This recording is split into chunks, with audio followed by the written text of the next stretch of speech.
Hello. Welcome back to another episode of In Your Butthole. Fucking got him, dude.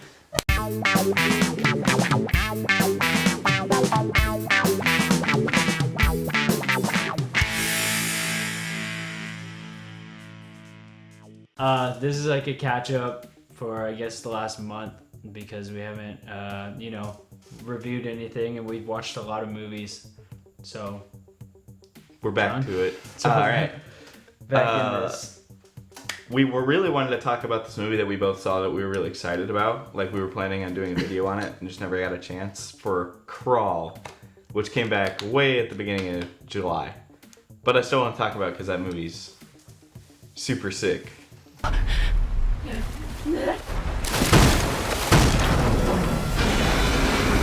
on, you son of a bitch!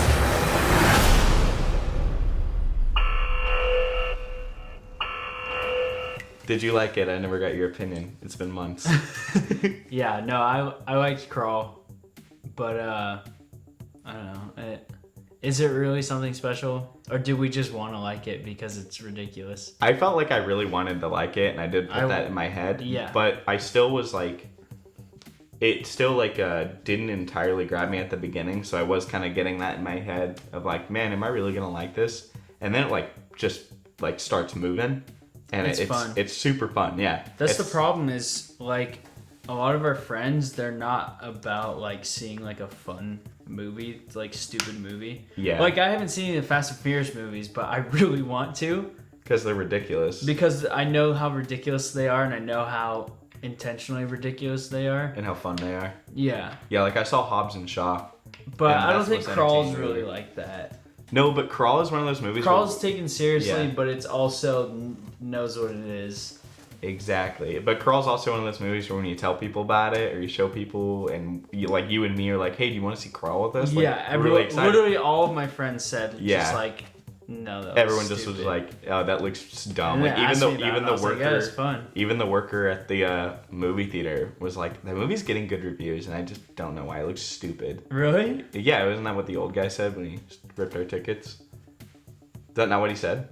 Where did we not see it? We saw it together, but we didn't see it at Sinopolis. We didn't get it. This one guy like took our tickets and he saw we were seeing Crawl, and he was like, the movie's getting good reviews, but it looks really dumb.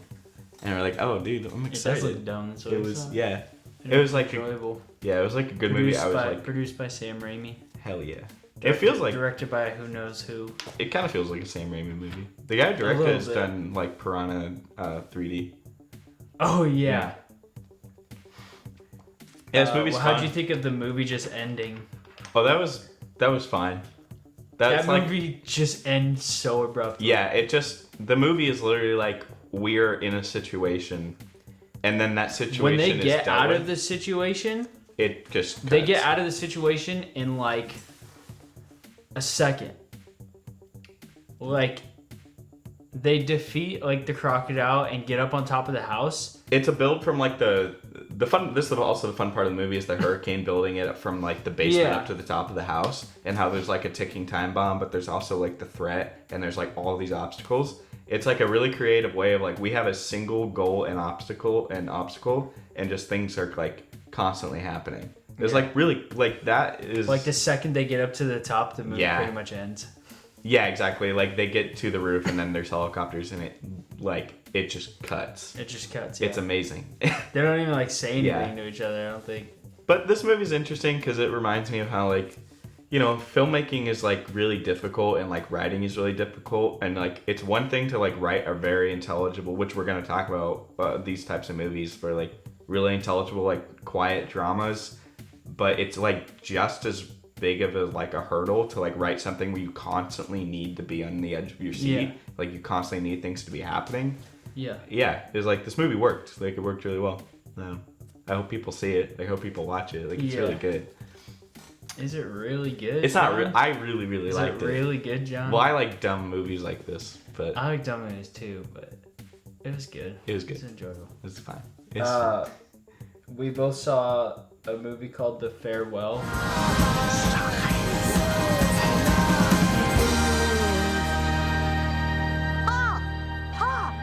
好多了，好多了， The farewell is amazing. Yeah. Oh, sorry. It's not amazing. Nothing's amazing. Nothing's amazing, but it's really good, and I think more people need to see The Farewell. Everyone should see The Farewell because that's like one of my favorite movies this year. Yeah, it's easily in my like top favorite movies of this year, and it like came out around the same time of Once Upon a Time, or I think even the same weekend, and that movie just completely put it under the radar. But people are still seeing The Farewell, but like I think The Farewell is like it's an indie drama that I think everyone should and would like. Like because it's PG, so it's an actual like family movie. And like there's a lot of heart and humor to it that like anyone can get into. Like it doesn't drag. Like the movie doesn't feel long not at all. It's very enjoyable. Yeah. And Awkwafina's good in it. Yeah, she's great. That's honestly the first thing I've ever seen her. She was in Crazy Rich Asians. Did you see that? I never saw it. I like Crazy Rich My Asians. mom tells me every day to watch it. it's fine. It's just a romantic comedy. It's fine. It's every romantic comedy ever made. But yeah, I don't know. Like the director, Lulu something. This is like her real story, and so it's like it feels just super personal, and like her like visual eye is just incredible. It's like there's an obvious sense of like I don't know if she did photography ever, but like it like is so well like composed and looks cool. Like I noticed like a lot of like the even subtle nuances and just like opening shots and stuff, and like what the background like means. Like I don't know, there's a lot of like deeper stuff, but like you can also look past that, and it's just cool to look at. Yeah. Did this movie make you cry? Yeah. Made me cry. Oh, my whole audience had like was just a bunch of like older women crying. There was not a lot of people in my audience, but mine was pretty crowded. The movie ended, and Ricky told me that he cried a lot. Yeah, you love your family. It's really which I don't. Well, maybe we should say what the movie's about. Oh yeah, here you go. So it's a Chinese family, and this girl played by Awkwafina is from America, but her whole family's from China. And basically, her grandma's dying. What's her name? Nai. Her Nai is dying, but they don't tell her that she's dying. It's like tradition. And it's like a tradition to not tell your loved one when they're dying, and just let them live, and just try to make their last days, like their last months, the best. Like and like so especially basically if they're like her cousin is getting married, and that's kind of like their excuse to have like one last reunion with her. I was curious about that. So yeah, they make the excuse of like, oh, we're all having this wedding, that's why we're all visiting, and they're hiding their sadness, which is part of the beauty of the movie, is them just hiding their emotions. Yeah. And I thought that was really smart, like how it was pulled off. But the wedding stuff was confusing because that couple is so awkward throughout the movie that it almost seems like they're wait, forcing were they to not get married to have this reunion. I like didn't understand. Yeah, no, I know exactly. Were they so not? Awkward. Yeah, it's really funny. But I was curious the whole time, like, are they actually getting married, or are they faking this whole thing and then they're not actually going to be married? You know what's weird? What? This has nothing to do with what you're talking about. All right.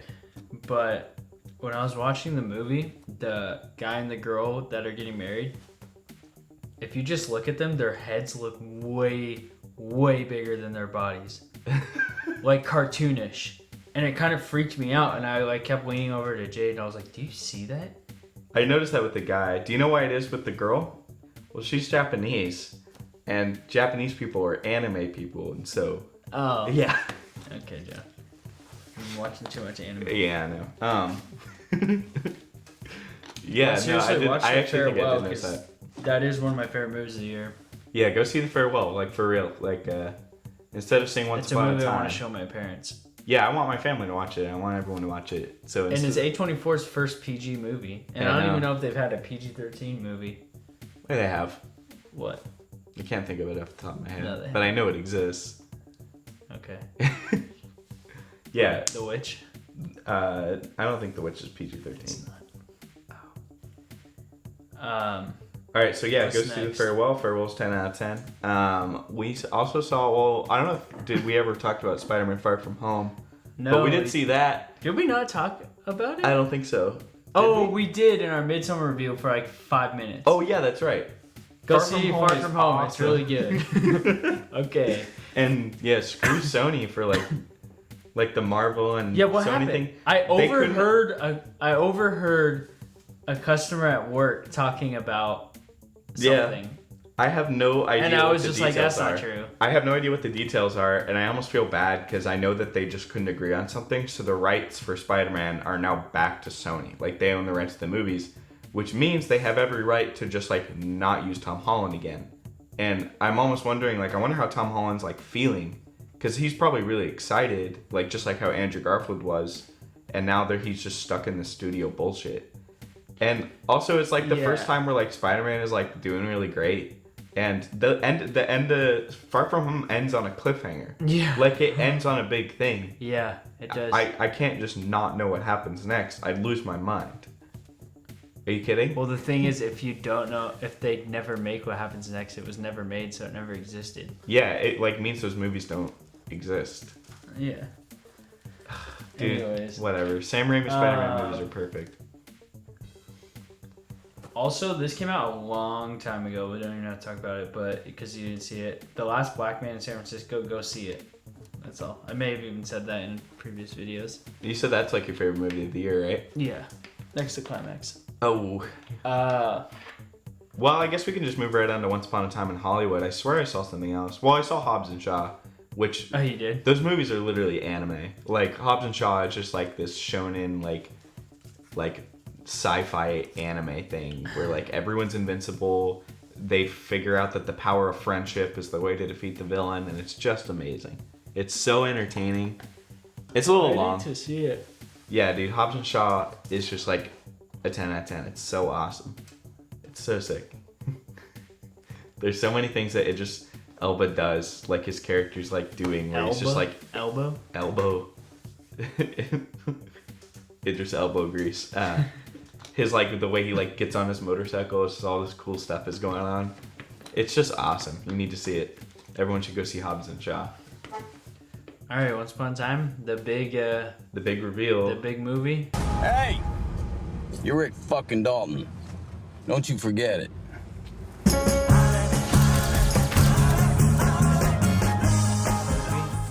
So, you go first. Go. Okay. We saw it opening night. Oh, yeah. Or like I guess Thursday like night. A premiere. Like, we did. The night we saw before, like Thursday night. We got out of the movie. I was like, that was good, but it's not like nearly as good as all his other movies. It's like towards the bottom for me. And John hated it. And this fool hates it so much. Doesn't say bye to anybody when he leaves, and everyone's like, "Where'd John go?" Oh, I was really tired. Even like our close friends, like Tristan, like he's like, "Where'd John go?" I was like, "Oh, he left." He's like, "He didn't say anything." Oh yeah. So and everyone's like, "John didn't say anything," and John just left. Right? Did he hate the movie that much? And I was like, he was tired. He like hadn't slept. Yeah, but, I had like woken up. So basically, I was having the best nap. They don't care, bro. Okay. They don't care. Bro. You know why they don't care? Because everyone liked the movie but me. Actually, a lot of people... Also, worst audience ever. Yeah. See this movie... with no one in the theater. I'm sure everyone's already seen all of these movies already. But see this movie with as little people in the theater as possible. Or at least go to a very like new age theater where there's... Or like young people. Like buy it and then just like watch it alone in your house. That's the best movie experience ever. Because we saw this movie at this theater where there's a bunch of old people there all the time. That's like it's like the hot spot for all the old people, which most of the time is like pretty fine. Sometimes that's like my favorite experience. Yeah, exactly. Like the farewell was great. And except for when you hear people go like, what is that? But they like talk out loud because they can't hear how loud they are. Oh, they talk at full volume, yeah. But there was people they're probably in like their late 50s or 60s. Yeah, just some like middle-aged people, like which is honestly like they're probably in their 60s. But they were sitting in front of John, and even I could hear it. I was way further down. They were talking the entire movie out loud, not even whispering, just out loud. And it was like, oh, you remember that? Like, oh. Yeah, this is what irritates me. And this is what made me hate and they laughed at every single thing. Yeah.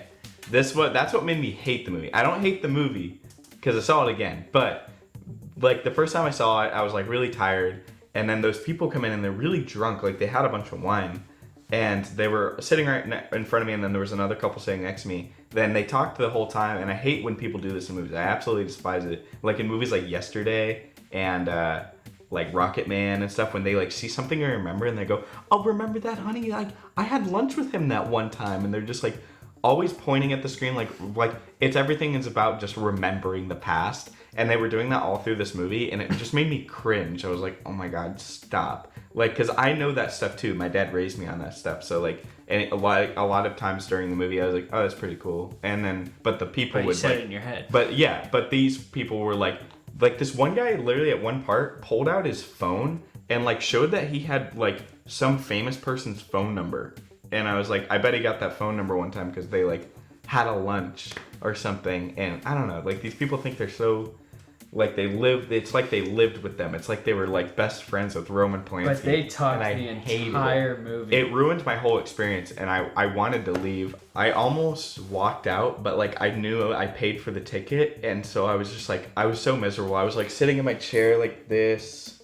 I was like cringing up. I was like really tired. I wasn't even looking at the screen. I was so bored. Like I thought this movie was so boring and dull. I didn't care about all the Sharon Tate stuff. To me was so boring. I didn't really care about Leonardo DiCaprio stuff. I just like wasn't entertained. And then, but the only entertaining stuff to me was like Brad Pitt scenes. So it's like I'm sitting there for 2 hours and 30 minutes just to kind of go, like smile a little bit, and then I just go back to like being really sad, and I don't like that. So I got out of the movie, and it seemed like everyone liked it. So I didn't want to be the buzzkill and say I hated that. So I didn't tell anyone. Like I literally just told Ricky, like, yeah, I think I hated that. But everyone else was like, oh, I liked it. And I didn't want to be like a buzzkill. So I was really tired and I went home. and then I posted on Instagram that I hated the movie. Like I said it's the worst Tarantino film. And I had like, and I know it's most of our viewers because literally only our friends watch us, but it's like 20 hipster film people I know like messaged me and either said, yeah, dude, you were right, this movie wasn't good, or giving me absolute shit and saying I'm an idiot. And I was like, okay. But I saw the movie again and I really liked it. You really liked it? Yeah, I liked it. Yeah, I saw. So the first time the problem is the first time watching it, it's just kind of like, you know, kind of excited like for the new Tarantino movie because it's always good, you know. He's an exceptional filmmaker. Yes, it's aesthetically pleasing. But cool. So I was just like, I was stoked about it, and then we watched it, and I was just like, kind of just brain dead, like just watching it. And so I was like, oh yeah, that was good. Like it wasn't amazing, but it was good. And then I saw it again with my friend Nick, and he felt the same way about me, or about the movie. And you are the movie. I am the movie. But we saw it again, and just every single thing that would happen, we would look at each other like, dude, that's so good. Yeah, that was so doing. good. And it's just like, there's like the biggest issue with the movie, the biggest part of the movie is the time jump, and that's just so like unacceptable.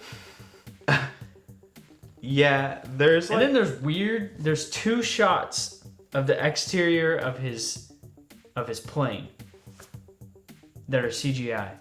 And it looks terrible. I didn't notice that. You did not notice that? No, I wasn't. It looks terrible. Again, most of the movie, I'm just and it's like oh Tarantino my God, never I uses. want to go home. I want to go to bed. Like that was me the whole movie. So I don't notice things like that. You can't have an opinion on that movie the first time you saw it. Yeah, you really can't. Like no, the first time you saw it. I know. That's what I mean. Like, so I saw it again, and that's what I consider my opinion. But even after the second time I saw it, I still noticed that, like, oh yeah, I have kind of the same complaints. It's like, a lot of it is just you sit and remember things, and so it holds just for a really long time. And like the whole beginning where he's meeting with Al Pacino and you see all the films that Leonardo DiCaprio did is cool, but there's other times where the movie does stuff like that and it drags on a lot. And I wish I could use specific examples, but I felt that way a lot, where it's like there's certain parts of the movie where I could honestly like, this is a good time to go to the bathroom. And I don't like that. I don't like feeling like that. But there's a whole lot of good in the movie that makes up for it. There's still just like the whole Sharon Tate stuff to me is like pointless. It's not pointless, but there's so much of it. Like it's actually a very big central part of the plot that it drags on forever. Like, okay, I didn't need that much of something that literally does not affect anything. That's fair. Yeah. But like, I don't know. Maybe the thing is just like this has like the least amount of conflict and tension out of all his movies. So it can feel... I agree and disagree. I think the last 20 minutes of the movie are so suspenseful. There is, but it's the least amount because there's not conflict and tension through the whole movie. Like there's not a single conflict that takes place over the course of the movie. It's just scenes. Like when Brad Pitt goes to the ranch and the ending the ending fight. Do you not like that it's just like a hangout movie? No, because I actually don't mind that, but because I like hangout movies a lot, but like sometimes it would like just kind of drag on for me. Like I said, it's like I didn't care. I agree with you. I didn't care about everything going on. I think the best scene of the movie is when not Leonardo, but Brad Pitt goes to the ranch. Yeah, it's the best scene. Sick. That scene is still amazing. High. That's like there's so many good scenes in just parts of that sequence, and yeah, I don't know. Like I love hangout movies. Some of my favorite movies are hangout movies, but I don't know. It's like hangout movies don't have like 40-minute long part where like I'm hanging out with Margot Robbie doing nothing. You know? It's like, sure, she's good looking, but like she doesn't affect anything. You don't like when she's watching your own movie? I think it just should have been. It could have been quicker. It's like, it's a lot. It's a lot of her, but and it goes on for a really long time. When really it's like, oh, I could have used like a couple scenes with her. Like the only reason those scenes are there is so you can like her, and it's like, well, I liked her really fast because she's really charismatic. Yeah. Okay. Yeah, but my biggest issue is just when people think this is one of the like, just they're so hyped about this movie, like they think it's amazing. This movie's not amazing. It's not. It's just really like it's really good though. I like it a lot. The production value is like super tight knit, which holds the movie like so much. But yeah, I don't know. I didn't really care. Whatever. I liked the movie. I liked it. Screw you, bro. I liked it. I just think it's a little overrated. Okay. Yeah. That's fair. It's fair. Did you see anything that I didn't see besides Hobbs and Shaw? So we saw Midsummer. We saw that. Anyways, I saw The Lion King. Oh, I saw The Lion King. You saw it? I did. I saw The Lion King. And it's the... Yeah, go on. You must take your place in the circle of life.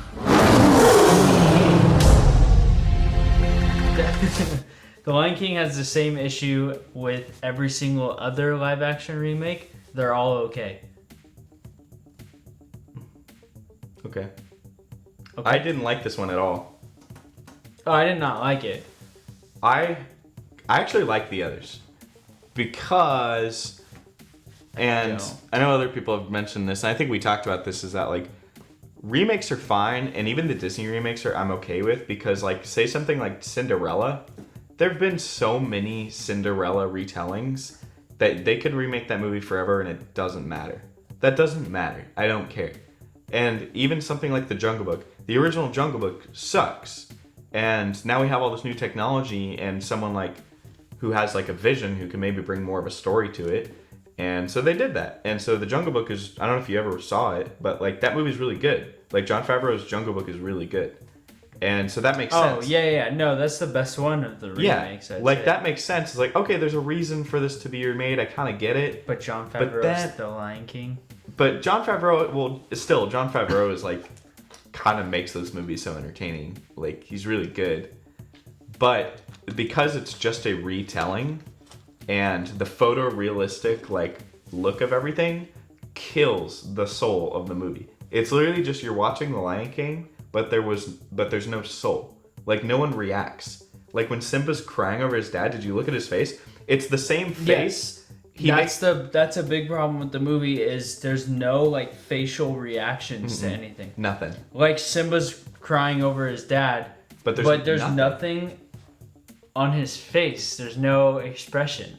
It's literally like, imagine you and I are talking and I'm talking to you like this, but you heard the sound of me sobbing. Exactly. Like that's what it's like. It's well, because I heard somebody say that like when the animals were talking, like their mouths don't match up with it, and I was looking for that and I didn't notice that. I noticed it. It wasn't that bad. It's just like, it's like watching an English. It wasn't that bad to me. It was just the facial reactions were not there. Yeah, it's really like weird. dry. But there's certain things where like, because Lion King is such like a more epic story, certain like emotional beats did kind of hit just visually. Because again, like Jon Favreau like knows what he's doing. So like the whole ending stuff, when the lions are just fighting and the music's all epic, that's the best stuff in the movie. Like, the best parts of the movie is when they're not talking and not singing. Okay. When it's just like, I'm looking at a nature documentary. But, again, I shouldn't only ever like a movie just because of the visuals. Like, to me, that means nothing. Yeah. Like, oh, visuals? Like, okay. I don't know. That doesn't make a movie for me. Like, it's like I said, it's like, you can remake Cinderella, you can remake Jungle Book, and you can even, like, take a product that didn't really work in the past. I still just think they're all okay. Yeah, but like, there's no point in remaking Lion King. It's not a classic fairy tale. It's like a movie they made that worked and they're done. Yeah. But like, it's not something like, even say like, if they ever were to do like Hunchback of Notre Dame again, like there's like 100 Hunchback of Notre Dame movies. And then like they made a Disney retelling of it and they haven't made one since. That's something I could see, especially with modern musicals like Les Miserables and like, how like that can really work and you can maybe go in a darker direction. Just do that. Yeah. Did you ever see Andy Serkis's Mowgli? Mowgli? No. I heard it's not bad. I saw it. Yeah? Poor guy. The CGI is really weird to where all the animals look like cartoons. Poor guy. Yeah. Well, Netflix can't do CGI. No. If anyone from Netflix ever looks at me, I'm gonna just let that guy know, like, hey, stop making CGI in anything, because it looks like garbage. All right, anything else? No, I didn't see anything else. I just started watching The Boys. The Boys is a good show on Amazon. Yeah, it's good. You also check it out. It's really messed up and fun. Yeah. Yeah, we gotta watch The Boys and Euphoria. Euphoria. Yeah, you gotta watch Chernobyl. We should just have like a show catch-up of all the recent shows. Well, if we do that, I'm just gonna be talking about anime I've been watching. I'm gonna turn this into an anime. Shows. I'm gonna turn this into an anime channel. You want to? I could do videos on anime. Alright, this is an anime channel from now on. Whoop.